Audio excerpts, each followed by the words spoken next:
Hello, কি অবস্থা সবার? কেমন আছো তোমরা সবাই? তোমাদের সাথে আমার রাশে প্রথম ব্লগটা শেয়ার করেছি, যেহেতু সারাদিনই অনেক কাজ ছিল, অনেক কিছু ভিডিও ক্যাপচার করা ছিল, তাই আমি এই ব্লগটা দ্বিতীয় ভাগে ভাগ করেছি। এই ব্লগে আমি তোমাদের সাথে শেয়ার করব আমাদের বিকালের পরে, পূজা থেকে শুরু করে পূজার খাবার দাবার তৈরি করা থেকে যা যা হয়েছে সেগুলো আজকে ব্লগটাতে তোমাদের সাথে শেয়ার করব।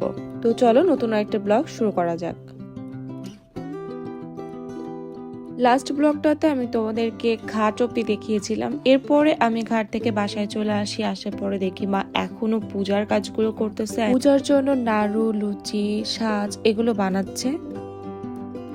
এরপরে আমি একটু মন্দিরে এসে বসি, আর মন্দিরের খুব সুন্দর একটা অ্যাস্থেটিক ভিডিও অলরেডি তোমাদের সাথে শেয়ার করেছি। আমাদের খুবই সুন্দর একটা মন্দির আছে, আমার কাছে অনেক বেশি ভালো লাগে এই জায়গাটা। মোটামুটি তখন বিকাল হয়ে গিয়েছে, আর বিকাল হলে গ্রামের বাচ্চারা খেলাধুলা করতে চলে আসে আমাদের উঠানে, আর সেম ভাবে ওরা যে খেলাটা খেলছিল আমিও ছোটবেলায় এইভাবে করেই খেলতাম। বিকাল করিয়ে সন্ধ্যা হয়ে যাওয়ার পরে আমাদের পূজার প্রিপারেশন স্টার্ট হয়ে যায়, আর এখানে আমাদের দাদু পূজার প্রিপারেশন করছে। তো ফার্স্টে হচ্ছে কি রাধা কৃষ্ণকে স্নান করাবে, এটা না একদমই বিয়ের মতো প্রোগ্রামটা হয়। রাধা কৃষ্ণ রাজ ঠাকুরকে স্নান করানোর পরে, নতুন জামা পরানোর পরে তারপর 7 পাক ঘোরানো হয়। এটাই হলো কি আমাদের রাজ ঠাকুর, যেটা হচ্ছে কি আমার দাদু বা তার বাবা পেয়েছিল। তখন থেকে বংশ পরম্পরায় আমাদের এই রাস পুজো এখন পর্যন্ত হয়ে চলেছে।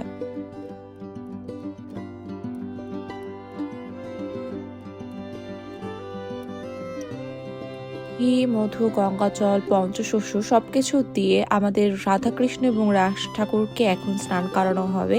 আর এদিকে দাঁড়িয়ে আমরা গ্রামের সবাই দাঁড়িয়ে সবকিছু দেখছিলাম, এবং আমার জ্যাঠারাও এসেছিল। যেহেতু আমরা গ্রামে থাকি না, আমরা প্রতি বছর এই রাস পুজোর সময় সবাই মিলে রাস পুজো দেখতে যাই। তবে আমি গত 12 বছরে আসিনি। এই 12 বছর পর, আমার দাদু মারা যাওয়ার পরে এই প্রথম আমি আসলাম রাজ পুজো দেখার জন্য আমাদের গ্রামে। গত বছর ছিলাম কলকাতাতেও আমার জ্যাঠা রাস পুজো করে, সেটা দেখার সৌভাগ্য হয়েছে। আর এবছরে আবারও সেই গ্রামে ফিরে এসে রাস পুজো দেখার সৌভাগ্য হলো। নিজেদের বাড়ির এ ধরনের পুজোগুলোতে অ্যাটেন্ড করতে না পারলে মনটা আসলে অনেক বেশি খারাপ লাগতো। একটা সময় ছিল যখন আসতে মন চাইতো, তখন উপায় থাকতো না, বিকজ পরীক্ষা থাকতো বা কোনো স্কুল থাকতো, কোচিং থাকতো।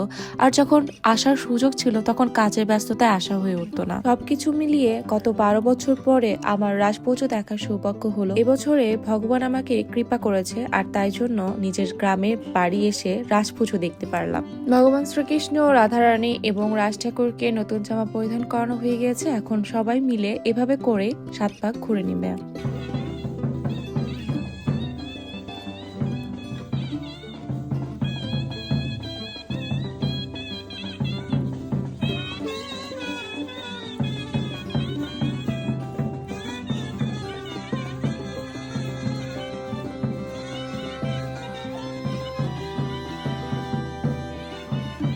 সাত পাক ঘোরানোর পরে ঠাকুরদেরকে মন্দিরে স্থাপন করা হলো। এরপরে শুরু হবে আমাদের রাস পূজা। সবকিছু ঠিকঠাক করে দাদু এই যে বসে পড়েছে পূজা দেওয়ার জন্য, আর এইদিকে চারপাশে ঢোল বাজতেছিল, অনেক মজা হচ্ছিল, ভালোই লাগছিল আসলে সবকিছু মিলিয়ে।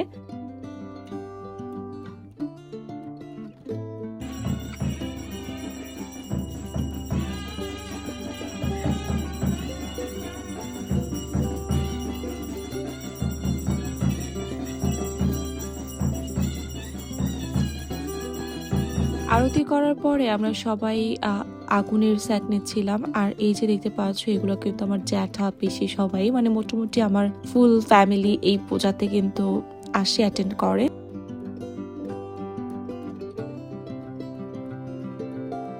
এদিকে রামায়ণ টানার লোকজনরাও কিন্তু চলে এসেছে, বিকজ আজকে দিনে কিন্তু আমাদের এখানে রামায়ণের একটা গানের দল আসে, আর সবাই মিলে এই গানটাকে এনজয় করে। তারাও তাদের সেট আপটাকে রেডি করে নিয়েছে। এরপরে হবে হোম যজ্ঞ, আর আমার পূজার মধ্যে এই পার্টটা সব থেকে বেশি ভালো লাগে। হোম যজ্ঞটা কেন জানি একটা পবিত্র ভাব সৃষ্টি করে দেয়। হোম যজ্ঞের মাধ্যমে কিন্তু আমাদের পূজাটা কমপ্লিট হবে, তাই জন্য এখন হোম যজ্ঞ করে স্টার্ট করে দিয়েছে।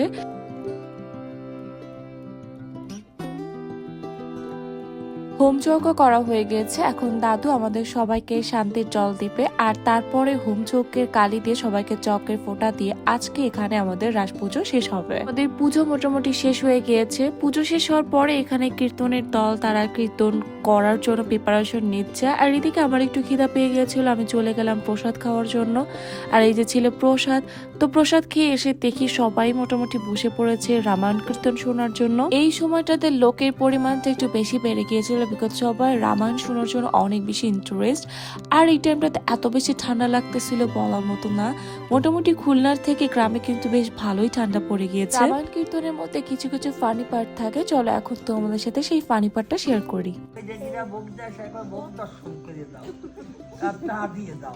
খাবার খাই আরে ভোগ দর্শন করে ভোগের দক্ষিণে ভোগ খাইয়ে দাও তাকে দিবারে থাকে ওরা যার ব্যবসা তার তার কাছে। আমি বড় বিপদে পড়েছি। কি বিপদ তো আমার চিনতে পেরেছি না, আমার তো কত কুটুম্ব কত জায়গা আছে, এমন যাতায়াত তো নাই আর পরিচয় যাতায়াত না থাকে পরিচয় থাকে না, পরিচয় আমি দিচ্ছি, তুমি আমার বউ। ও ঠাকুর তো দেখি।